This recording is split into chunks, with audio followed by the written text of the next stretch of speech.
کجا؟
حامد بیا نهار حاضره.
تعطیلات تابستانی واقعا فقط یه ایرانی میتونه تو تابستون شرشر عرق بریزه و چای داغ بخوره،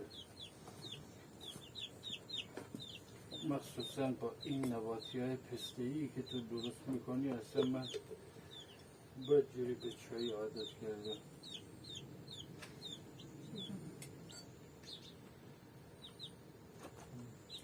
عالی. اول چایی میخوری بدن غذا. آره خوبه نسبت آدم میرزه.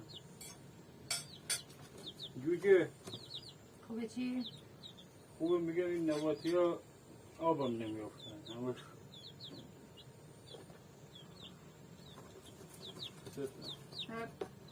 جای خوش بمونه آب نمیافته دیگه. این جوجه ها این همه جا رو گذاشتن کجا خوابیدن آقا نگاه کن. باید یه لونه بزرگ حسابی براشون درست کن. چوبی. آره لونه چوبی درست کنم، بعد خونه اتاق داشته باشه که هر کدومشون یه اتاق انتخاب بکنن. آره برن تو اتاق خودشون. خیلی قشنگ میشه. آره یه سری هم اینجوری چوبم بزنن مثل پرنده های مثل توتی ها روی چوبا بایسته. رفت توی گلدون کرماشو بخوره دیگه. ببین اینا همینجوری شیطنتشون هی بیشتر میشه.